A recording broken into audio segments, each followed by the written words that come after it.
ముఖాముఖి. నమస్కారం. One TV ముఖాముఖి కార్యక్రమానికి స్వాగతం. ఈరోజు మనం కర్నూలు తెలుగుదేశం పార్టీ పార్లమెంట్ అభ్యర్థి నాగరాజు గారి సమక్షంలో ఉన్నాము. వారి ఎన్నికల ప్రచారం ఎలా కొనసాగుతుంది, సమీకరణలు ఎలా ఉన్నాయి, గెలుపు అవకాశాలు ఎలా ఉండబోతున్నాయి అన్న విషయాలను వారితో చర్చిద్దాం. నమస్కారం నాగరాజు గారు. నమస్కారం సార్. నాగరాజు గారు, ముందుగా చెప్పండి, ఎన్నికల ప్రచారంగా స్టార్ట్ చేశారా లేకపోతే ఇంకా సమీకరణాలు వాటి వరకే ఉన్నారా? సార్, వాస్తవంగా కర్నూలు పార్లమెంట్ అభ్యర్థిత్వాన్ని నాకు నారా చంద్రబాబు నాయుడు గారు నాకు కేటాయించినందుకు మన తెలుగు ఈ మీ ముఖాముఖి సందర్భంగా మీకు ధన్యవాదాలు తెలియజేస్తాను, మా పార్టీ అధ్యక్షుల వారికి. ఇక ప్రచారానికి విషయానికి మీరు అడిగారు.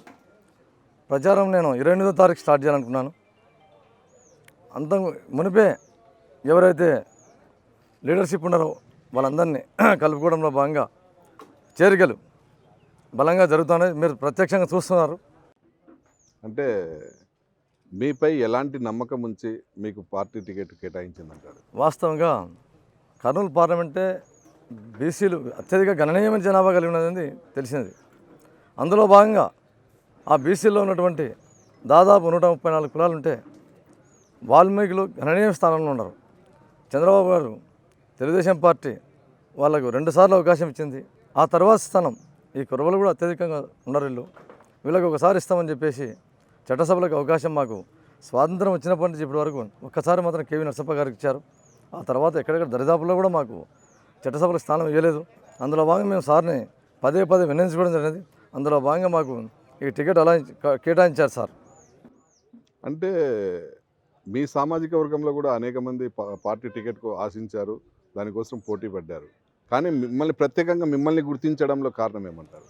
ఇక్కడ సార్, మేము మొన్న వర్క్షాప్కి పోతే చంద్రబాబు గారు ఒక మాట చెప్పారు, గొప్ప మాట. చంద్రబాబు గారు నేను ఇంత సర్వీస్లో ఇంత రాజకీయం చేసినాను, ఏ రోజు కూడా నేను ఈ సీట్లను ఈ అభ్యర్థులను కేటాయించడానికి ఇంత టైం కేటాయించలేదు. రాత్రి అనక పగలనక మిమ్మల్ని ఈ అభ్యర్థులంతా సెలెక్ట్ చేశానంటే చాలా ఉడబోసాను, అన్ని పారామీటర్స్ తీసుకున్నాను అని చెప్పిన సార్ గంటాపదంగా ముఖాముఖి ఎమ్మెల్యే అభ్యర్థులు అయితేనేమి, ఎంపీ అభ్యర్థులు అయితేనేమి అందరికీ స్వయంగా చెప్పినారు. ఎవరైనా టికెట్ రాకుండా కూడా బాధపడదండి, సీనియారిటీ అని ఇంకోటని ఏమనుకోదండి. నేను అన్ని పారామీటర్స్ చెక్ చేసుకొని ఎవరైతే సమర్థులు, ఈ అలయన్స్లో కూడా కొంతమంది సీట్లు పోయినాయి, అందులో మళ్ళీ ఆ బాధలు ఉన్నాయి. ఎవరైతే గెలుపు గుర్రాలో వాళ్ళకే ఇస్తానే అందులో భాగంగా వడబోసి మా దాంట్లో కూడా ఎంతమంది 12 మంది ఆశావాహులు ఉన్నా కూడా మాలో కూడా వడబోసి మరి నా మీద నమ్మకం ఉంచి తెలుగుదేశం పార్టీ ఎంపీ టికెట్ కేటాయించినారు. కాబట్టి దాన్ని విజయాన్ని సార్ కానుకగా ఇవ్వడానికి నేను సిద్ధంగా ఉన్నాను. అంటే అనేక మంది ఉన్నారు మీ సీట్ కోసం. అంటే తెలుగుదేశం పార్టీ కర్నూలు పార్లమెంట్ అభ్యర్థిత్వం కోసము చాలామంది, అంటే సేమ్ కురువ సామాజిక వర్గంలోనే అనేక మంది ప్రయత్నాలు చేశారు. అయినా మీకు ఇవ్వడం ఒకటి, అంటే మీరు చేసిన సేవా కార్యక్రమాలు గుర్తించే మీకు అభ్యర్థిత్వం కేటాయించారండి. వాస్తవంగా చంద్రబాబు నాయుడు సార్ గారు నా సేవలంటే నేను ఇదివరకే పార్టీతో పాటు క్రమశిక్షణతో మెలుగుతూ నేను లోకల్ బాడీ ఎలక్షన్లో పాల్గొని కష్టకాలంలో కూడా కర్నూలు మండల పరిషత్ చైర్మన్కి 1 ఓటు తేడాతో ఓడిపోయాను. అంటే మనకు 10 సీట్లు వస్తే కూడా మా మీద నమ్మకంతో వైఎస్ఆర్సీపీ పార్టీ నుంచి ఒక ఎంపీటీసీ వచ్చి మా పక్కన కూర్చుంది. సార్ చాలా మెస్మరైజ్ అయిపోయినారు. ఇంత కష్టకాలంలో పార్టీ ఇటువంటి టైంలో 10 సీట్లను తెచ్చుకొని నాకు 2 తక్కువ ఉన్నాయంటే కూడా అవతల నుంచి వైఎస్ఆర్సీపీ మనిషి జీవితాలు కూర్చున్నాయంటే నీ యొక్క క్యాపబిలిటీ ఏముందిరా బాబు అని చెప్పేసి కొంత అక్కడ సార్ నేను బాగా కనెక్ట్ అయిపోయినా. బాగా అక్కడ ఏదైనా ఇస్తే సాధించుకొని రాగలడు అనే నమ్మకానికి సారు నేను ఇచ్చిన నిదర్శనం అదే. సార్ నాకు 1 to 1 పిలిచినప్పుడు నా నేపథ్యం గురించి అతను అడిగినప్పుడు నేను ఆ పాయింట్ చెప్పాను, సార్కి బాగా కనెక్ట్ అయినా. అదే కాక వృత్తిరీత్యా కూడా నేను రియల్ ఎస్టేట్ చేస్తూ 500-600 మందికి నేను ఉపాధి కల్పిస్తూ ఉన్నా. కొన్ని కుటుంబాలు నా మీద డిపెండ్ అయినాయి. సేవారంగం ఇది కాదు నేను చేయాలంటే చట్టసభలో నాకంటూ ఒక స్థానం వస్తే ఖచ్చితంగా నేను అందరికీ న్యాయం చేయగలను ఆ సంకల్పంతో ఈ ఎంపీ టికెట్ నేను ప్రయత్నం చేయడం. మళ్ళీ అందులో భాగంగా సారు నా బయోడేటా మొత్తం తీసుకొని 1-2 సార్లు ఈయన రాజకీయంగా వచ్చి ఏదో పదవి కోసం వచ్చేటువంటి పిల్లోడు కాదు. పిల్లోడు ఖచ్చితంగా సేవా మార్గానికి పనికి వస్తాడు. 30 ఏళ్ల పాటు నా సేవలు కొనసాగించాలని చెప్పేసి అందులో బాగా నాకు మరీ పిలిచి ఈ కర్నూలు పార్లమెంట్ స్థానాన్ని నా మీద ఉన్న నమ్మకంతో సార్ ఇచ్చారు. ఒక గవర్నర్ దగ్గర అడ్వైజర్గా ఉన్న అభ్యర్థి అడ్వైజర్గా ఉన్న వ్యక్తి కూడా ఈ సీట్ కోసం చాలా పోరాడారు. కానీ ప్రత్యేకంగా అంటే మీ మీ మీ- అతను విద్యావంతుడే, మీరు విద్యావంతులే. అంటే మీరు ఇద్దరిలో ఉన్న వేరియేషన్ ఏమంటారు? సార్ ఒక మాట చెప్తాను నేను. ఇక్కడ అభ్యర్థుల్లో గవర్నర్ దగ్గర ఒకరు చేసిండొచ్చు, ఐటీ రంగంలో ఉన్న వాళ్ళు వచ్చినారు, లెక్చరర్ స్థానం నుంచి నేను వచ్చినాను. ఇట్లా రకరకాల ఫీల్డ్ నుంచి వచ్చారు. ఒకరు అక్కడ ఉన్నారు, ఒకరు ఇక్కడ ఉన్నారు, ఒకరు అక్కడ అని కాదు ఇక్కడ సమస్య. అక్కడ సార్ ఇక్కడ అన్ని పారామీటర్స్ తీసుకున్నారు. ప్రజలతో కనెక్షన్ ఎంత ఉంది, ప్రజలతో ఎంత మాత్రం వీళ్ళు ఆల్రెడీ మమేకమై ఉన్నారు. అన్ని పారామీటర్స్ ఒకటి కాదు. ఇక్కడ ఒక ఎడ్యుకేషన్ అనేది ఒక ఫ్యాక్టర్. ఆ తర్వాత మన సేవారంగం, ప్రజలతో మనకుండే సత్సంబంధాలు, అట్ ది సేమ్ టైం నాయకులతో ఉండే సత్సంబంధాలు, భవిష్యత్తులో అయినా ఆ పోస్ట్ ఇస్తే లీడ్ చేయగలుగుతాడా లేదని ఎన్నో సార్ మహానుభావుడు, అనుభవజ్ఞుడు. ఆయన తీసుకున్న పారామీటర్స్ నేను ఎలిజిబుల్ అయ్యాను అని నేను భావిస్తున్నా. అందులో బాగా నాకు టికెట్ ఇచ్చాడు అనుకుంటున్నా. వాళ్ళకు ఎందుకు రాలేదు, ఈయనకు ఎందుకు రాలేదు నేను చెప్పే స్థాయి నాది కాదు. ఎందుకంటే అందరం ఆశావాహులను ప్రయత్నం చేశాం, ప్రయత్నం లోపం లేకుండా చేశాం. సరే ఏదేమైనా కూడా సామాజిక వర్గాన్ని గుర్తించి ఈ ఎంపీ స్థానాన్ని ఇచ్చేందుకు అందరూ మేము ఎవరికి వచ్చినా కూడా అందరం కలిసి కంకణం కట్టుకొని గెలిపించాలని మేము తీర్మానం కూడా చేసుకున్నాం. అందులో భాగంగా మేము ఎవరికి వచ్చినా సంతోషంగా అందరం ఇప్పుడు మీ సామాజిక వర్గంతో పాటు వాల్మీకి సామాజిక వర్గం కూడా ఎక్కువ స్థాయిలో ఇక్కడ జనాభా ఉన్నారు. అంటే అన్ని సామాజిక వర్గాల నుంచి మీ మద్దతు, బీసీల నుంచి కానీ ఓసీల నుంచి కానీ మీ మద్దతు ఏ విధంగా ఉండబోతుంది? సార్ వాస్తవంగా నేను మనకు ఆపోజిట్ వాల్మీకి నిలబడినారు కదా, వాల్మీకి మీద నేను పోటీగా ఉన్నానని నేను అన్నాను. ఎందుకంటే ఇక్కడ బీసీలో ఉండే ఉపకులాలు చాలా ఉన్నాయి, బీసీల్లో ఉపకులాలు చాలా ఉన్నాయి. నేను ఇక్కడ ఏమంటే జగన్మోహన్ రెడ్డి గారి యొక్క విధ్వంసకర పాలనను దించడమే గదించడం నా లక్ష్యం. అందులో భాగంగా బీసీలందరూ, ఎందుకంటే జగన్మోహన్ రెడ్డి గారి మీద వ్యతిరేకతనే అక్కడ నేను గెలవబోయేదానికి సూత్రం కూడా అదే. ఆయన అందరూ బీసీలందరికీ ఏమి కార్పొరేషన్లు ఇచ్చినాడు కానీ, కుర్చీలు ఇచ్చినాడు కానీ, విధులు కానీ నిధులు కానీ ఏమాత్రం ఇవ్వలేదు. ఇక్కడ మాకు మేము పోటీ కాదు, ఇక్కడ మా పోటీ అంతా ఆయన మీదనే. కాబట్టి అందులో భాగంగా బీసీలు, మైనార్టీలు, ఎస్సీ ఎస్టీలు అందరినీ కలుపుకొని పోయి ఏకతాటి మీద తీసుకొచ్చి నేను ఖచ్చితంగా అఖండ మెజార్టీతో గెలవడానికి నా వంతు శక్తివంచన కృషి చేసి చంద్రబాబు నాయుడు సార్ గారికి నేను రుణం తీర్చుకుంటాను. అంటే ఇంకా టికెట్ల కేటాయింపు పూర్తి స్థాయిలో జరగలేదు. మీ పార్లమెంట్ నియోజకవర్గ పరిధిలో ఇంకా రెండు అసెంబ్లీ సీట్లు పెండింగ్లో ఉన్నాయి. ఇంకోటి ఇచ్చిన చోట్ల కూడా కొంతమంది అసమ్మతివాదులు ఉన్నారు.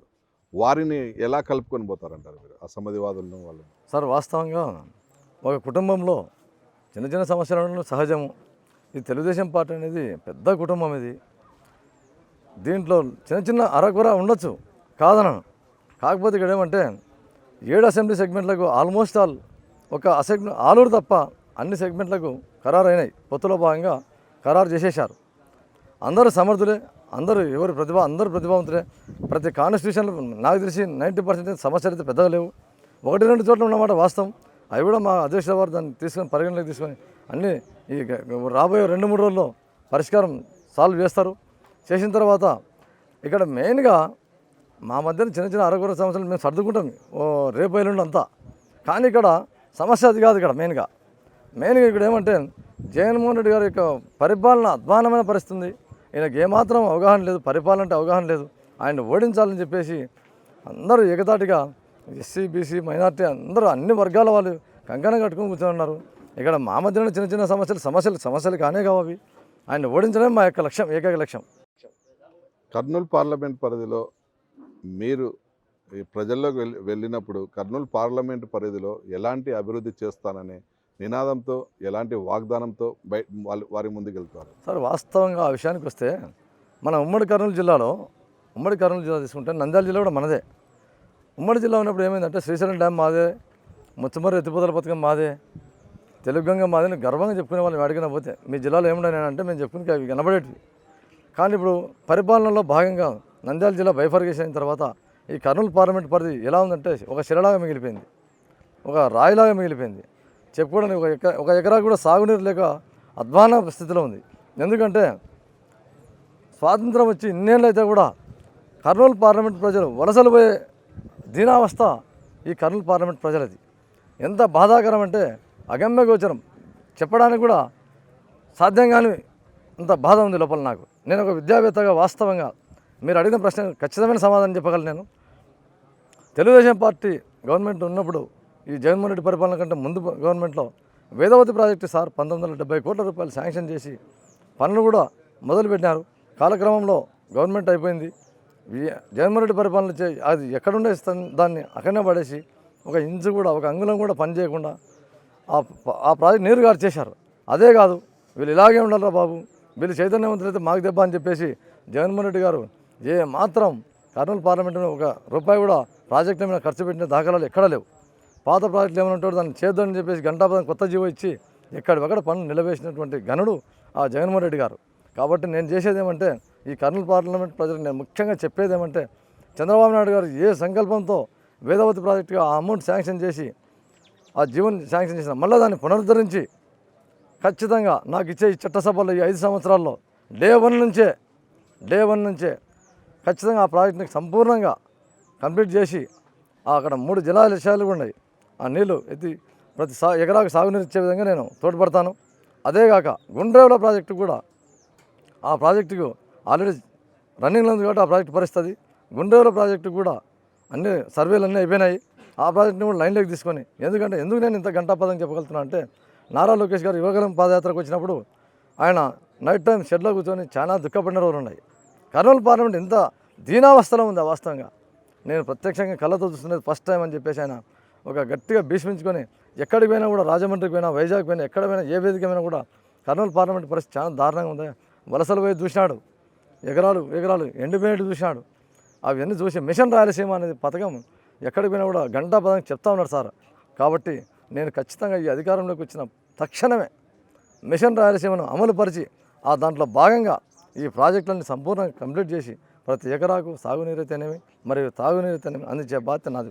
మొట్టమొదటి సంకల్పం అది. అదేగాక నిరుద్యోగులకు ఏ ప్రాంతానికి ఆ ప్రాంతానికి పరిశ్రమలు కూడా తీసుకొని రావడానికి శక్తివంచన లేకుండా ప్రయత్నం చేస్తాను. ఎందుకంటే టార్చ్ లైట్ వేస్తే కూడా కర్నూలు పార్లమెంట్లో ఎక్కడ కూడా ఒక చిన్న పరిశ్రమ లేదు. రాష్ట్రమంతా తీసుకోండి, ఆంధ్ర రాష్ట్రమంతా తీసుకుంటే వాస్తవంగా జిల్లా బైఫర్కేషన్ నంద్యాల జిల్లా కూడా తీసుకోండి, ఈవెన్ పక్కన ఉన్న జిల్లా కూడా తీసుకోండి, మన జిల్లానే సంతోషం. ఆ జిల్లా తీసుకుంటే ఇండస్ట్రియల్గా వాళ్ళకి మనకి ఎంత తేడా ఉంది. రాష్ట్ర వ్యాప్తంగా పరిశ్రమలు, నీరు, సాగునీరు అంతా ఉండి అందరూ బంగారులుగా జీవిస్తూ ఉంటారు. మనకు ఒక పరిశ్రమ లేదు. కాబట్టి ఏ ప్రాంతానికి ఏ పరిశ్రమ అనుభవం, ఏ ప్రాంతానికి ఏ పరిశ్రమ అంటే నేను బెస్ట్ ఎగ్జాంపుల్ పత్తికొండ ఉంది. మనకు టమోటాలు వాళ్ళ పాపం ఎన్నో ఏళ్ళ నుంచి కళ అక్కడ ఒక జ్యూస్ ఫ్యాక్టరీ, చిన్న జ్యూస్ ఫ్యాక్టరీ, నేను పెద్ద 1000 కోట్ల వైన్ షాపులు. ఈ జగన్మోహన్ రెడ్డి గారు ఒకరోజు ఆదాయం కాదు అది, ఒక్కరోజు ఆదాయం కాదు అది. అటువంటి పరిశ్రమ పెడితే ఒక నియోజకవర్గం బాగుపడిపోతుంది. అక్కడ ఆ ప్రాంతానికి ఒక జ్యూస్ ఫ్యాక్టరీ తేవడం నా సంకల్పము. అలాగే ఎమ్మెనూరు చేనేతలు విపరీతంగా ఉన్నారు. వాళ్ళ యొక్క నైపుణ్యాన్ని వెలికితీసి బయటికి రానికి అక్కడ టెక్స్టైల్ పార్క్, జొన్నగిరి ప్రాంతానికి అక్కడ పోతే పాల సేకరణ విపరీతంగా ఉంది. ఆ కొండ ప్రాంతంలో పశువులు అవన్నీ మేపుకొని వాళ్ళు అక్కడ పాల సేకరణ గణనీయంగా ఉంది అక్కడ. కాబట్టి అక్కడ డైరీ ఫామ్లు, అంటే ఏ ప్రాంతానికి ఆ ప్రాంతానికి అక్కడ ఈ విధంగా పారిశ్రామిక అభివృద్ధి చేసుకొని ఈ వలసలు నివారించాలంటే సాగునీరు రావాలా, ఈ పారిశ్రామిక డెవలప్ అయినా ఉంటే మనం కూడా కోస్తా వాళ్ళతో పోటీ పడే స్థాయికి ఎదగాలని నా సంకల్పం. అందులో భాగంగా నేను ఒక విద్యావేత్తనైనా కూడా ఈ రాజకీయాల్లోకి వచ్చాను. నేను మాత్రం నాకు ఇచ్చే చట్టసభలు 5 ఏళ్ళలో ఇది సంపూర్ణంగా ఖచ్చితంగా నేను ఇచ్చే మాట కట్టుబడతాను. నేను చేసి చూపించడానికి కూడా నేను సంకల్పించి భీష్మించుకొని మీ మీడియా ముఖంగా కూడా నేను తెలియజేస్తున్నాను. ఈ టెక్స్టైల్ పార్కు పత్తికొండ ఏరియాలో జ్యూస్ ఫ్యాక్టరీ ఏర్పాటు చేస్తామనేది ప్రతి ఎన్నికల్లో వాగ్దానాలు చేయడము, మళ్ళీ దాన్ని నిర్వర్తించకపోవడం కామన్గా అయిపోయింది. ఏ గవర్నమెంట్ వచ్చినాయి, అటు టీడీపీ కానీ, ఇటు వైఎస్ఆర్సీపీ కానీ, కాంగ్రెస్ కానీ మీరు ఈ జనాలను వాటిని ఏర్పాటు చేస్తాము అని ఎలా నమ్మించగలుగుతారు సార్? ఇప్పుడు ఒక మాట చెప్తాను. మీరు జ్యూస్ ఫ్యాక్టరీ గురించి అడిగినారు కాబట్టి నేను చెప్పగలుగుతా. నేను ఎందుకంటే నేనేదో రాజకీయ రంగంలోకి వేరే ఉద్దేశంతో ఏదంతా రాలేదు. నేను ఒక రైతు బిడ్డను వాస్తవంగా. నిరుద్యోగం అంటే ఏమో తెలుసు నాకు, జాబ్ చేసిన. నిరుద్యోగం అంటే తెలుసు, ఉద్యోగం అంటే తెలుసు నాకు. ఈ ప్రాంతంలో ఈ పరిశ్రమ నువ్వు ఎట్లా హామీ ఇవ్వగలుగుతావు అని అంటున్నారు. ఎప్పుడైతే నాయకుడు మంచివాడు వస్తాడో ఆటోమేటిక్గా సంకల్పం గొప్పగా ఉండాలి. ఆ సంకల్పంలో భాగంగానే నేను అతి తక్కువ సమయంలో కర్నూలు ఎంపిస్తానని నేను గట్టిగా ఆశించి నేను చేసిన కార్యక్రమాలు అయితేనేమి సార్ దృష్టి కనెక్ట్ అయ్యి నేను వచ్చాను కదా. అందులో భాగంగా నేను కూడా ఈ పరిశ్రమలో నాకు శక్తి మంచం లేకుండా ఏ విధంగా ఏ మార్గంలో పోతే ఆ పరిశ్రమ తేగలను, ఏ రూట్లో పోతే నేను ఆ పరిశ్రమ నేను పెట్టించగలను, అటువంటి వ్యక్తులను సంప్రదించి ఒకటికి 100 సార్లు తిరిగాను సరే ఆ పరిశ్రమ స్థాపనకు సెంట్రల్ గవర్నమెంట్ నుంచి కానీ ఏవే మార్గాలు ఉంటాయో దాంట్లో ఉండే మనకు ఏమైతే ఉంటాయో ప్రతి ఒక్కరి నా గలాన్ని పార్లమెంట్లో చట్టసభల్లో వినిపించి అవి వచ్చే వరకు నేను నిద్రపోనని చెప్పేసి మేము మీడియా ముఖంగా తెలియజేస్తున్నాను. తుంగభద్ర టీబీ డ్యామ్ అక్రమ ఆయకట్టు వల్ల టీబీ డ్యామ్ కింద పరిసర ప్రాంతాల్లో కర్ణాటకలో అక్రమ ఆయకట్టు ఎక్కువగా పెరిగిపోవడం వల్ల కర్నూలు పార్లమెంట్ పరిధిలో ఎల్ఎల్సి వాటర్ సాగు ఇది తగ్గిపోతుంది. చాలా ప్రాంతాలకు వాటర్ రావట్లేదు. దానిపై మీరు పార్లమెంట్ అభ్యర్థిగా ఎన్నికైన తర్వాత ఎలా ముందుకు పోతారు, ఎలా దాన్ని సార్ పరిష్కరిస్తారు? మీరు వాస్తవంగా మంచి ప్రశ్న ఇది, చాలా మంచి ప్రశ్న ఇది. ఎందుకంటే మనకు కర్నూలు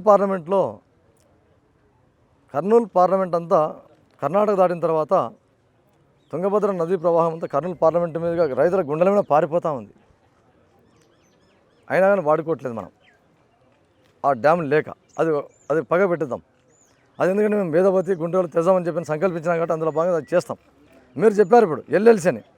కర్నూలు పార్లమెంట్లో చెప్పుకోదగినది ఏదైనా ఉందంటే అరకొర ఎప్పటి నుంచో ఎల్ఎల్సీ మాత్రం మనకు పాడుతూ ఉంది. ఎల్ఎల్సీ పరిస్థితి ఏ విధంగా అయిందంటే వాస్తవంగా మనకు 24 టీఎంసీలు రావాలి అక్కడి నుంచి. ఒరిజినల్గా మనకు రావాల్సిన కేటాయింపులు ఎంత? బచావ్ ట్రిబ్యునల్ ప్రకారం 24 టీఎంసీ మనకు అలర్ట్ కాల. ఆ నీళ్ళు కూడా 14 టీఎంసీలకు తగ్గించేసినారు. 14 టీఎంసీలు తగ్గించేసినారు వాస్తవంగా. ఇప్పుడు రికార్డు ఆన్ ద రికార్డు ఇప్పుడు. ఎందుకంటే వర్షాభావం వలన నీళ్ళు సరిగా లేవు, నాకాబందీ మేము అమలు చేస్తున్నాం, వాటర్ లేదు కాబట్టి మేము తగ్గించేసామని చెప్పేసి 14 టీఎంసీలకు తగ్గించేసి స్టోరేజ్ శాతం తగ్గిపోయింది. అన్ని రకాలుగా నానా సమస్యలతో ఆ ఎల్ఎల్సీ కూడా నీళ్ళు పారాలనా వద్దా అంత కష్టకాలంలో సరే పోనీ ఆ 14 టీఎంసీలను చక్కగా వాడుతున్నాయా? నీళ్ళు టీబీ డ్యాంలో వదిలితే ఎల్ఎల్సీకి వాస్తవంగా 1400 క్యూసెక్ల నీళ్ళు ఆడ వదలాల. ఎమ్మెనూరుకి వచ్చేపాటికి దాదాపు 700 నుంచి 800 క్యూసెక్లు పారాల కాలువ బ్రహ్మాండంగా. కానీ ఇక్కడికి వచ్చేపాటికి 300 క్యూసెక్లు వాడుతుంది. ఎందుకంటే జలచౌర్యం ఇక్కడ. డ్యామ్ల నుంచి నీళ్ళు వదిలినప్పుడు ఆ కర్ణాటక ప్రాంత వాసులే మళ్ళీ దాంట్లోకి పైపులు వేసి జలచౌర్యం చేస్తున్నారు అక్కడ. కాబట్టి నేను చెప్పేది ఏమంటే ఈ లైనింగ్ని ఆధునీకరించుకొని ఫస్ట్ ఆఫ్ ఆల్ మనకు రావాల్సిన నీటి కేటాయింపులు ఈ 14 టీఎంసీలు 24 టీఎంసీలు బాధ ఏముందో అది రావడానికి కూడా ఎట్లా సెంట్రల్ పరిధిలోకి వస్తాయి ఈ బోర్డ్స్ అన్నీ, ఈ ప్రాజెక్టులన్నీ సెంట్రల్ పరిధిలోకి వస్తాయి. కాబట్టి నేను పోయేది కూడా సెంట్రల్కే కాబట్టి ఖచ్చితంగా ఆ కోటాన్ని పెంచుకొని ఆ లైనింగ్ చక్కగా చేసుకొని ఆ జలచౌర్యాన్ని అరికట్టడానికి నా శక్తివంచన లేకుండా చేస్తా. ఈ కెనాల్ని మాత్రం మస్ట్ అండ్ షుడ్ ఆధునీకరించుకోవాల్సిందే అని నేను తెలియజేస్తున్నాను. వైఎస్ రాజశేఖర సీఎంగా ఉన్నప్పుడు ఎల్ఎల్సి వాటర్ టీబీ డ్యామ్ నుంచి డైరెక్ట్గా మనకు రావాల్సిన వాటా పూర్తిగా అందేటట్లు పైప్ లైన్ ఏర్పాటు చేయాలనే ప్రపోజల్ కూడా ఒకటి పెట్టినారు. కానీ అది అమలు కాలేదు. తర్వాత ఏ గవర్నమెంట్ వచ్చినా దాన్ని విస్మరించింది. ఈ ప్రపోజల్ను మీరు కేంద్రం దృష్టికి తీసుకువెళ్తారా? రేపు పార్లమెంట్లో దాని గురించి ఏమైనా చర్చించే అవకాశాలు ఉన్నాయా? సార్ వాస్తవంగా నేను నా అభిప్రాయం చెప్తాను సార్. టీబీ డ్యామ్ నుంచి మనం పైప్ లైన్ ద్వారా నీళ్ళు తీసుకుని వస్తే మనకు కేటాయింపులు జరిగినది ఆ 24నే 14కి చేర్చిన ఘనత అక్కడ ఉంది. ఎన్ని నీళ్ళు వస్తే ఎంత మాత్రం ఆ పైపులలో మనం ఈ రైతాంగానికి ఎంత మాత్రం చేయగలుగుతామో నాకు ఆ పైపుల ద్వారా వచ్చిన నీళ్ళది నాకు పెద్దగా ఇది లేదు. సెంట్రల్ ద్వారా అయినా సరే స్టేట్ గవర్నమెంట్ సరే ప్రాజెక్టులు కట్టడమే నా సంకల్పం. ప్రాజెక్టులు కట్టి కెనాల్స్ మళ్ళీ కొత్త కెనాల్స్ ఉండే కెనాల్ని పారుతూ ఉంటుంది. అది ఏదో దానికి పైపులు వేసి నేను ఊరుకుంటా అంటే నాతో అది చిన్న విషయం. ఆ పైపుల ద్వారా ఎంత నీళ్ళు వస్తాయి, ఎంత వస్తాయి, ఈ రైతులకు న్యాయం జరగదు. జనాభా జలచౌర్యం జరగకుండా పైప్ లైన్ ఏర్పాటు అంటే పైప్ లైన్ వేస్తే జలచౌర్యం కాదని చెప్పేసి కాదు. ఆ కెనాల్స్నే మనం ఆధునీకరించుకోవాలి. పైపులు వేస్తే వాటర్ ఎక్కువ వస్తాయి అనేది మూర్ఖత్వం. ఒకసారి పైప్ వేసామంటే రేపు పొద్దున వర్షాలు బాగుపడి అన్ని రకాలు ఉంటే నీకు నీళ్ళు ఎక్కువ కేటాయిస్తా అంటాడు, వదులుతాడు. నువ్వు ఏం చేయగలుగుతావు అప్పుడు? ఆ పైప్ ఉంటుంది, ఆ పైప్ అంతానే వస్తుంది. కెనాల్ సైజుని పెంచుకొని మనం కెనాల్ని ఆధునీకరించుకుంటే వర్షాలు ఎక్కువ పడినప్పుడు వాటర్ ఎక్కువ పుష్కలంగా ఉన్నప్పుడు మనం పోయి అర్జీ పెట్టుకొని కొంచెం ఎక్కువ తక్కువ తెచ్చుకోవచ్చు. నా సంకల్పం కెనాల్స్ని ఆధునీకరించుకోవాలి. పైపులు కానీ అలర్ట్ చేసామంటే పైప్ వరకే ఫిక్స్ అయిపోతుంది. అందులో భాగంగా కెనాల్స్ నేను అందుకే మీకు చెప్పాను, కెనాల్స్ని ఆధునీకరించుకోవాల్సిన బాధ్యత ఎంతైనా ఉన్నది. ఇంకా అంటే ప్రజలకు మీరు వచ్చిన తర్వాత ఇవి చేస్తాము అంటూ ఒక ప్రత్యేకంగా ఏమైనా స్థానికంగా పార్లమెంట్ పరిధిలో ఏమైనా సమస్యలు గుర్తించి వారి దృష్టికి తీసుకెళ్తున్నారు? సార్ చట్టసభలకు నాకు నిజంగా పంపిస్తే కర్నూలు పార్లమెంటు ప్రజలకల్లా నేను చెప్పేది ముఖ్యంగా 3 విషయాలే. ఎందుకంటే నాకు చట్టసభల్లో పరిమితమైన కాలంలో నేను చేసేవే చెప్పాలా. ఖచ్చితంగా నేను చేయగలనని ఘంటాపదంగా చెప్పేవి ఏమంటే ఇరిగేషన్ ఫస్ట్ నాకు. ఎందుకంటే ఇక్కడ వలసలు 20 ఎకరాల రైతు 20 ఎకరాలు ఉండి కూడా పొలము వలస వెళ్ళిపోతున్నాడు. ఎంత అగమ్యగోచరమైన పరిస్థితి అంటే చాలా దారుణం. 20 ఎకరాల రైతు తాళం వేసుకొని పెళ్ళాం పిల్లల్ని తీసుకొని మన పక్క జిల్లాలు గుంటూరు జిల్లాలకు వలస వెళ్ళిపోతానంటే 20 ఎకరాల ల్యాండ్ పెట్టుకొని ఎంత ఘోరమైన పరిస్థితి అంటే. కాబట్టి ఫస్ట్ ప్రతి ఎకరాకు సాగునీరు రావాలా. ఆ వేదవతి ప్రాజెక్టు గుండ్రేల ప్రాజెక్టు అది దాన్ని చేసి భీష్మించుకున్న ఫస్ట్ పాయింట్ అది. ఆ తర్వాత కర్నూలు పట్టణం పెరిగిపోయింది, జనాభా గణనీయంగా పెరిగింది. ఆ రోజుల్లో సుంకేశ్వర డ్యామ్ని అప్పుడున్న పరిస్థితుల వలన నాయకులు దాన్ని ఒక టీఎంసీ అంటే మన గ్రామాల్లో చిన్న చెరువు సుంకేశ్వర డ్యామ్ అని చెప్పుకునేంత కూడా అది మనకు సిగ్గుచేటు వాస్తవంగా. ఒక టీఎంసీ నీళ్ళకు మన సుంకేశ్వర డ్యామ్ కదా మీకు అంతటా పెట్టినారు మనం. ఒక టీఎంసీ వాటర్ ఏమిటి కదా తాగడానికి సరిపోవు. వాస్తవంగా ఒకప్పుడు నాకు తెలిసి నేను చిన్నతనంలో చూస్తే సుంకేశ్వర నుంచి నీళ్ళు పాడితే ఒక టీఎంసీ ఆ రోజుల్లో జనాభా తక్కువ కదా అప్పుడు. నది ఆ కాలువ పోరుతో బ్రహ్మాండమైన పొలాలు పచ్చదనంతో ఉండేటివి. ఆ నీళ్లు రాక ఇప్పుడు అసలు కంప్లీట్గా వేయడం బంద్ చేసుకున్నారు. ఆ నీళ్ళు ఎప్పుడో సైతం తెలియదు. ఆ నీళ్ళు సరిపోక జనాభా పెరిగిపోయి. కాబట్టి ఆ కర్నూలు పట్టణానికి తాగునీరుకైతే మాత్రం ఆ సుంకేశ్వర ఆ ఒక టీఎంసీ సంపూర్ణంగా సరిపోతుంది. కాబట్టి త్రాగడానికి ఆ నీటిని సంపూర్ణంగా వాడుకోవడానికి నేను నా వంతు శక్తివంతం చేస్తా. అదేగాక ఈ సుంకేశ్వర డ్యామ్ని మనం పరిధి పెంచుకొని కొంచెం ఒక కెనాల్ తీసుకొని రావాల్సిన బాధ్యత ఎంతైనా ఉంది. కర్నూలు కాన్స్టిట్యూషన్కి, కోడుమూరు కాన్స్టిట్యూషన్కి ఎస్పెషల్లీ ఆ ఉండే డ్యామ్ని బ్రహ్మాండం డ్యామ్ దాన్ని పరిధి పెంచుకొని కొంచెం హైట్ చేసుకొని దాన్ని ఆ డ్యామ్ని చేసుకున్నామంటే ఈ కోడుమూరు కాన్స్టిట్యూషన్ బ్రహ్మాండ సస్యశ్యామలంగా ఉంటుంది. ఆ పైన ఎలాగో చెప్పినా నేను ఆలూరు ప్రాంతానికి వేదవతి అయితేనే గుండెలు అయితేనే ఇవన్నీ మనకి 3 ప్రాజెక్టులు బాగా చక్కగా చేసుకున్నామంటే మరో కోస్తా తయారవుతుంది మన కర్నూలు పార్లమెంట్ అంతా. కాబట్టి నేను కంకణబద్ధున్నాయి. నేను మీకు చెప్పే ప్రతి మాటను ప్రతిరోజు తూచా తప్పకుండా అమలు చేసేదానికి నేను చేస్తానని చెప్పేసి ఘంటాపదంగా చెప్పగలను మీ మీడియా ముందర. ఈ రాయలసీమ ప్రాంతాన్ని అనేక మంది ముఖ్యమంత్రులు పరిపాలించినారు. ఈ ప్రాంతం నుంచి ఎన్నిక కాబడ్డారు. కానీ ఇంతవరకు కూడా రాయలసీమ అంటే రాయలసీమ ప్రాంతంలో కర్నూలు జిల్లా అయితేనేమి, కర్నూలు జిల్లా నుంచి రాయలసీమ నుంచి కానీ రాయలసీమ ఎందుకు అభివృద్ధి కానీ ఏ ముఖ్యమంత్రి వచ్చినా అభివృద్ధిలో మాత్రం పూర్తి వెనుకబాటుతనమే ఉంది. దీని గురించి సార్ మీరేమంటారు? వాస్తవంగా మీరు ఎంతోమంది పరిపాలించారు కదా. ఉమ్మడి రాష్ట్రం ఉన్నప్పుడు కూడా ఎందుకు ఇక్కడ డెవలప్ కావాలంటే ఇక్కడ ఏం జరిగిందంటే కేటాయింపులు జరిగినాయి. కేటాయింపులు అయితే చేస్తూ నాయకులు కూడా బాగానే ఉమ్మడి జిల్లా కదా అప్పట్లో. ఉమ్మడి జిల్లాలో భాగంగా మన కర్నూలు జిల్లా అనుకున్న నాయకులు కూడా బాగానే వాళ్ళ పాత్ర అమోఘంగా పోషించినారు. అందులో బాగానే శ్రీశైలం డ్యామ్ అప్పట్లో కళ. ఆ మిగిలిన జిల్లాలకు వస్తాయి కదా మన డ్యామ్ బాగుంటుంది, మన జిల్లా మనంతా సస్యశ్యామలం చేసినారు. వాళ్ళ వంతు శక్తివంచన లేకుండా చేశారు. ఇప్పుడు జనాభా ప్రాతిపదికన జనాభాలు పెరిగిపోయినారు కాబట్టి ఇక్కడిక్కడ బైఫార్కేషన్ చేయడంలో ఈ ప్రాంతం ఇంకా పైన ఉండడం వల్ల ఆ నీళ్ళు అందుబాటులో రాలేకపోతున్నాయి. కాబట్టి ఇప్పుడున్న పరిస్థితులకు ఇప్పుడున్న నాయకత్వంలో మార్పులు రావాలా.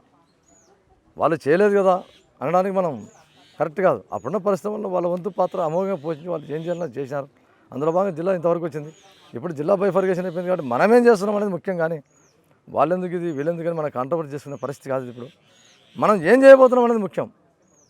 జరిగినట్టు ఇట్లా అట్లా అని మనం ప్రశ్నించుకుంటే ఇంకా 20 ఏళ్ళు వెనక్కి వెళ్ళిపోతాం. అది కాదు ఇక్కడ పాయింట్.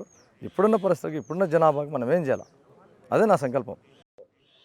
గత 5 ఏళ్లుగా జగన్మోహన్ రెడ్డి సీఎం జగన్మోహన్ రెడ్డి అనేక సంక్షేమాల పథకాలను ప్రవేశపెట్టారు.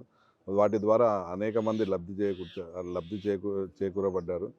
అవే మా గెలుపుకు దోహదపడతాయి అంటున్నారు. దానిపై మీరేమంటారు? సార్ ఆయన గురించి మాట్లాడాలంటే నాకు ఒక రోజంతా సరిపోదు. ఎందుకంటే సంక్షేమం అంటే సంక్షేమం బటన్ నొక్కుతున్నా అని చెప్పి ఉండే రాష్ట్రం అంతా ఖాళీ చేసి 12 లక్షల కోట్ల రూపాయలు అప్పు చేసి పెట్టినాడు మహానుభావుడు. ఏ ముఖ్యమంత్రి ఇంత అధ్వానంగా పరిపాలించలే. పరిపాలన అంటే ఆయనకు అసలు పరిపాలన అంటే తెలియదు. ఒక మాటలో చెప్పాలంటే ఆయన చేసిన విధ్వంసకర పరిపాలనకు ఆయన చేత కాదుగా, ఆయన ముఖ్యమంత్రికి అర్హుడు కాదు. అదేగాక ఒక కుటుంబ పరిపాలన కూడా అర్హుడు కాదు ఆయన. ముఖ్యమంత్రి కథ పగ పెడదాండి. ఒక కుటుంబాన్ని కూడా రన్ చేయలేని పరిస్థితి. ఒక తల్లిని ఓ సైడు, చెల్లిని ఓ సైడు, ఆయన ఏమాత్రం ఒక కుటుంబాన్ని రన్ చేయలేని వ్యక్తి ఈ రాష్ట్రాన్ని ఎంత డ్యామేజ్ చేసింటాడో మీరు ఒకసారి ఊహించుకోండి. ఎందుకంటే సంక్షేమం విషయానికి వస్తే సంక్షేమం వాళ్ళకి ఇలా డబ్బులు పంచుకుంటూ పోతే రాష్ట్రం బాగుపడదు. మన చంద్రబాబు నాయుడు గారు సంక్షేమంతో పాటు అభివృద్ధితో పాటు సంక్షేమం రెండు జోడెద్దుల మాదిరిగా పరిగెత్తించేటువంటి నాయకుడే చంద్రబాబు నాయుడు గారు. ఆ విధంగా చేస్తూ ఈ ఉమ్మడి రాష్ట్రానికే దిశ ఏర్పాటు చేసి హైదరాబాద్ ఈ స్థాయికి వచ్చింది. ఆయన పోయిన తర్వాత కూడా రాష్ట్రం విభజన తర్వాత కూడా మీకు అందరికీ తెలిసిన విషయమే, కర్నూలు మొట్టమొదటిసారి ఫ్లాగ్ ఎగరేసినాడు. ఇది గతంలో రాజధాని అని చెప్పేసి చిన్న గ్రౌండ్లో చేస్తూ ఆయన భావోద్వేగానికి గురైనాడు. ఆ రోజు మేము కూడా ప్రత్యక్షంగా చూసినాం. ఏంద్రా మన రాష్ట్రం పరిస్థితి, మేము కూడా చాలా బాధపడ్డాం. మహానుభావుడు ఇంత చిన్న గ్రౌండ్లో ఫ్లాగ్ ఏమని. కానీ ఆయన భీష్మించుకొని దేవతలు పాలించినటువంటి రాజధాని అమరావతి రాజధాని దాన్ని చేసుకొని ఆయన సొంత ఆలోచనలతో ₹1 ఖర్చు కాకుండా అమరావతికి ల్యాండ్ పూలింగ్ బీభత్సంగా చేసి రైతులకైతేనేమి పరిపాలనా సౌలభ్యం కోసం అందరూ సెంటర్ పాయింట్ అని చెప్పేసి చేసి ఆయన భూమికి భూమి పూజ చేసి అక్కడ ఆ భూమి పూజ చేసేటప్పుడు ఎంత పెద్ద సంకల్పం ఆయనది, ఎంత పెద్ద ఆలోచన.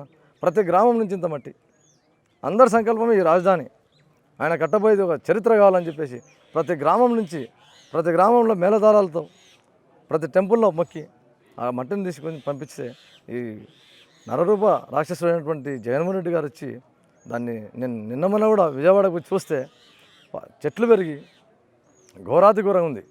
చంద్రబాబు సార్ దాని దినాం ఏ విధంగా చూడగలుగుతున్నారో చూడలేకపోతున్నాడు ఆయన. వాస్తవంగా మేము ఒకరోజు పోతేనే భరించలేకపోయినాం. ఆ ఇంటి ముందర చూసి చూడాలంటే ఆ ప్రాంతం అంతా చెట్లు పెరిగిపోయి ఘోరాతి ఘోరం. అంటే ఇటువంటి పరిపాలన సంక్షేమం గురించి ఏం మాట్లాడుతాం సార్ ఆయన గురించి? ఒకటి కాదు చెప్పాలంటే మాకు కన్నీళ్ళతో చెప్పాల్సి వస్తుంది ఇంకా. అంటే రాష్ట్రంలోని అన్ని ప్రాంతాలు అభివృద్ధి చెందాలనే దృష్టితోనే 3 రాజధానులు ఏర్పాటు చేశాం. ఆ ప్రాంతాలు కూడా అభివృద్ధి చెందాలి రాజధానిగా అనే దృష్టితో మేము 3 రాజధానులను అనౌన్స్ చేశాం అంటున్నాం. ఏం మాట్లాడతారు సార్ మీరు? ఏం ప్రశ్న ఇది? 3 రాజధానులు డెవలప్ చేస్తానంటే మీరు చెప్పినారు ఇందాక, మీరే చెప్పినారు సంక్షేమం అంటే సార్ ఇట్లా పరిస్థితి బాగాలేదని చెప్పి. అంటే 5 ఏళ్ళ పరిపాలన అయిపోయింది వాస్తవంగా. ఈరోజు మీరు నన్ను క్వశ్చన్ చేస్తున్నారు ఇక్కడ. ఆయన 3 రాజధానులు అన్నాడని ఆయన కాడ పోయి మీరు నిజంగా అట్లా పెట్టి మైక్ పెట్టి ప్రస్తుతం మన రాజధాని ఏదా అని చెప్పినాడు. ఇంతవరకు చెప్పలేకపోతున్నాడు ఆయన. రాజధాని అంటే పదవి అయిపోతుంటే కూడా ఇంకా రేపు అయిపోయింది, అయిపోయింది ఎలక్షన్ కూడా వచ్చింది. రాజధాని ఏంటంటే కూడా చెప్పలేకపోతున్నాడు. ఇంకా 3 రాజధానులు మీరు క్వశ్చన్ అడుగు ఎక్కడం కాదు. రాజధాని అంటే మాకు రాజధాని లేకుండా చేసినాడని చెప్పాలి కానీ ఎందుకు రాజధాని లేకుండా చేసినాడని అడుగు, నేను చెప్తా దానికి సమాధానం. 3 రాజధానులు చేస్తానంటే ఇంకేం చేసినాడు? 5 ఏళ్ళ పరిపాలన అయిపోయింది. ఏది రాజధాని? ఇప్పుడు ఆయన రమ్మను, ఆయన ఇప్పుడు రేపు గ్రౌండ్లోకి వస్తాడు కదా, ఆయన నేను రాజధాని ఇది నేను ప్రకటించాను కానీ నేను నిలబెట్టాను అని చెప్పమను. ఒక రాజధాని చెప్పలేను. పిల్లలకు క్వశ్చన్ వేస్తే కూడా రాజధాని చెప్పలేని పరిస్థితి విద్యార్థులు. ఇంత దారుణమైన పరిస్థితి. రాజధాని ఏదని ఆయన వచ్చిన సంకల్పం ఏంది? దిగిపోయేటప్పుడు రాజధాని ఏదో చెప్పలేకపోతే ఇంకా ఎటువంటి మనిషి ఆయన? అంటే టీడీపీ మేనిఫెస్టో పార్టీ గెలుపునకు ఎంతవరకు ఉపయోగకరంగా ఉంటుంది సార్? తెలుగుదేశం పార్టీ వాస్తవంగా మేనిఫెస్టో గురించి నేను 2 మాటలు చెప్పేస్తాను. ఆంధ్ర రాష్ట్రంలో గణనీయమైన జనాభా 55% ఉన్నారని చెప్పి గ్రహించి చంద్రబాబు నాయుడు అయితేనేమి, పవన్ కళ్యాణ్ గారు అయితేనేమి, వీళ్ళందరినీ మేధోమదనం చేసి బీసీల జనాభా పెరిగిపోయింది బాగా, వీళ్ళకి ఏదైనా చేయాలని చెప్పేసి బీసీ డిక్లరేషన్ అని చెప్పేసి మాకు నాగార్జున యూనివర్సిటీ సాక్షిగా బీసీ డిక్లరేషన్ ప్రకటించేసినారు ఆల్రెడీ. కాబట్టి ఒక డిక్లరేషన్ 55% పీపుల్స్కి జనాభాకు బీసీలకంతా ఒక డిక్లరేషన్ చేశాను. నాయన మేము చేస్తాము అని చెప్పేసినారు. మాకు బ్రహ్మాండంగా దాంట్లో అన్ని రకాల అవకాశాలు కల్పించారు. చట్టసభలు అయితేనేమి, పదవులు అయితేనేమి, విద్యారంగం అయితేనేమి, ప్రతి రంగం తీసుకున్నారు. దాంట్లో కార్పొరేషన్ అన్నీ చేసుకుంటున్నారు. దాని వరకు మేము 55% జనం సక్సెస్ అక్కడ. ఇంకా మిగతా వర్గాలు ఉన్నాయి. మిగతా వర్గాలకు కూడా సూపర్ 6 అని చెప్పేసి, అది అంటే బిలో పావర్టీ వాళ్ళకు సూపర్ 6 అని చెప్పేసి ఓ సిస్టమ్ పెట్టేసినారు. ఆ పథకాలన్నీ అమలు పరచడానికి మేము కూడా మా వంతు పాత్ర, ఆ అజెండాను అమలు పరచడానికి శక్తివంచన లేకుండా గవర్నమెంట్ వచ్చిన తర్వాత ప్రతి ఫలాన్ని పేదలకు అందే విధంగా శక్తివంచన లేకుండా మేము కూడా పాటుపడతాం అని మాటిస్తున్నాం. చివరిగా నాగరాజు గారు, మీకే ప్రజలు ఓటు వేయాలని ఎందుకు అనుకుంటున్నారు? ఇప్పుడు నాకే ఓటు ఎందుకంటే నేను ఒక విద్యావేత్తగా అడుగుతున్నాను. వాస్తవంగా ఒక రైతు బిడ్డను కష్టసుఖాలు తెలిసిన వ్యక్తినైతే సంపూర్ణంగా నేను చెప్పగలుగుతున్నా. నేనేదో నా స్వలాభాల కోసం రాజకీయాలకు వచ్చినటువంటి వ్యక్తినైతే నేను కానే కాదు. ఎందుకంటే నేను రైతు కుటుంబం నుంచి వచ్చినాడు కాబట్టి కష్టం అంటే తెలుసు, అన్ని విషయాలు తెలుసు. నాకు ఒక విద్యావేత్తగా నాకు ఒక పెద్ద కళ ఉంది. నేను ఏం చేయాలి, ఈ పార్లమెంట్ పరిధిని సుభిక్షంగా చేయాలని నా ధ్యేయం. అన్ని జిల్లాలతో దిగువ జిల్లాలతో పోటీపడి వాళ్ళకంటే మెరుగ్గా ఆదర్శ జిల్లాగా మనం తయారు చేయాలంటే నాకు సంకల్పం ఫుల్గా ఉన్నది. అందులో బాగా నాకు ఓటు ఏంటని నేను కోరుకుంటున్నాను. నేను ఆల్రెడీ ఏం చేయాలనేది కూడా మీకు ఇదివరకు ప్రశ్నలకు నేను సమాధానం చెప్పాను. దానిలో తూచా తప్పకుండా పాటించి ఈ జిల్లాను అగ్రగామిలో నిలబెట్టే దిశగా నేను చేస్తానని చెప్పి అందులో భాగంగా నాకు ఓటు వేయమని చెప్పి నేను కర్నూలు జిల్లా పార్లమెంట్ ప్రజలను అడుగుతున్నాను. జనసేన బీజేపీ పార్టీ ఇలా పొత్తులో మీరు ఉన్నారు. ఆ పార్టీ నాయకుల సహకారం ఎలా ఉందంటారు? వాస్తవంగా సార్, జనసేన పార్టీ అధ్యక్షుల వారు చాలా సమన్వయంతో నాకు రాష్ట్రం బాగుండాలనే సంకల్పంతో టీడీపీ పార్టీతో పొత్తు పెట్టుకొని ఆ తర్వాత సెంట్రల్ సహకారం కూడా మనకు ఉండాలా, ఈ రాష్ట్రాన్ని రిపేర్ చేయాలంటే, ఈ రాజధాని మనం కట్టుకోవాలంటే సెంట్రల్ సపోర్ట్ కూడా ఉండాలనే సంకల్పంతో ఇన్ని రోజులు కష్టపడే వాళ్ళు 3 పార్టీలు మళ్ళీ ఒక తాటి మీదకి వచ్చినాయి. అంటే సమన్వయం గురించి చెప్పాలంటే, ఒక్క మాటలు నేను చెప్పాలంటే, వాళ్ళ ముగ్గురికి ఉన్నంత అండర్స్టాండింగ్ నాకు తెలిసి ఎవరికి ఉండదు. ఒక ఇంట్లో అన్నదమ్ములు ఏ విధంగా ఉంటారో మన కుటుంబాన్ని పైకి తీసుకురావాలరా బాబు, మన కుటుంబాన్ని ఈ సమాజంలో ఒక అగ్రగామిగా నిలబెట్టాలి, మన కుటుంబం కోసం ఎట్ట తపన పడుతుంది జనరల్గా ఇంట్లో. ఆ విధంగా ఈ రాష్ట్రాన్ని ఏ విధంగా తీసుకురావాలా, ఈ అగ్రగామిగా ఈ సర్వనాశనం చేసి పెట్టినాడు దీన్ని, ఈ రాష్ట్రాన్ని. దీనికి ఆయన్ని ఆ గద్దె దించాలా. ఆ గద్దె దించాలంటే మన విధ్వంసకరణ పార్టీ జగన్మోహన్ రెడ్డి రాకూడదని చెప్పేసి ఆయన దించాలనే, గద్దె దించాలనే సంకల్పంతోనే ఈ ముగ్గురు కలిసి రాష్ట్రాన్ని వాస్తవంగా గాడిన పెట్టాలనే సంకల్పంతో వచ్చినటువంటి వ్యక్తులే ఈ ముగ్గురు కలిసి, 3 పార్టీలు కలిసి ఒక వేదిక మీదకి వచ్చి. ఎందుకంటే మీరు గతంలో కూడా తీసుకోండి ఒకసారి, జగన్మోహన్ రెడ్డి పరిపాలన కంటే ముందు కూడా అమరావతికి బీజం వేసింది 3 పార్టీలు కలిసే శిలాఫలకం వేసింది. ఈ రోజు వరకు ఆ శిలాఫలకం శిలగా మిగిలిపోయింది. దాన్ని సాకారం చేయాలంటే మళ్ళా ముగ్గురు కారణజన్ములై రావాలని సంకల్పంతో ఆ భగవంతుడు ఖచ్చితంగా ఈ ముగ్గురిని ఒక వేదిక మీద తీసుకొచ్చి ఈ రాష్ట్రాన్ని, ఈ రాజధానితో పాటు ఈ ప్రజల యొక్క కష్టసుఖాలు బాగోలు చేయాలంటే ఈ ముగ్గురు కలిసి ఒక లైన్లో ఉంటేనే వీళ్ళంతా సుఖశాంతులు అవుతారని చెప్పేసి 5 కోట్ల ఆంధ్రుల కోసం ఆ భగవంతుడు ఇచ్చినటువంటి లైనే ఈ లైను. కాబట్టి ఈ ముగ్గురు సోదర స్వభావంతో బ్రహ్మాండంగా గ్రౌండ్లో కూడా కలిసిమెలిసి బ్రహ్మాండంగా వర్క్ చేస్తున్నారు. కాబట్టి వీళ్ళ మధ్యన ఏదో సమస్యలు ఉన్నాయని చెప్పేసి మీడియా ముందర కూడా ఇటువంటి ప్రశ్నలు మమ్మల్ని అడగొద్దని దయచేసి. కాబట్టి ఆ 3 పార్టీల అలయన్స్లో ఈసారి మేజర్ అసెంబ్లీ సీట్లు ఆల్మోస్ట్ 170 అంటాడు. అది కాదు, ఆయనకు డిపాజిట్ కూడా రాని పరిస్థితి. అందుకే వైనాట్ పులివెందులు అని మా సార్ చెప్పారు. ఆయన పులివెందులు గెలిస్తే చాలని మేము అనుకుంటున్నాం. కాబట్టి భారీ మెజార్టీతో తెలుగుదేశం పార్టీ గవర్నమెంట్ ఫామ్ చేయబోతుంది. దానికి మీరు ఇంకా వేచి చూడండి. గత 40 రోజులు ఉంటే చాలు, అంతే. ఓకే నాగరాజు గారు, ప్రాజెక్టుల నిర్మాణంతో పాటు కర్నూలు పార్లమెంట్ ప్రాంతాన్ని పూర్తి స్థాయిలో అభివృద్ధి చేస్తానని మీరు సంకల్పించారు. అదే విషయాన్ని ప్రజల దృష్టికి తీసుకెళ్తున్నారు.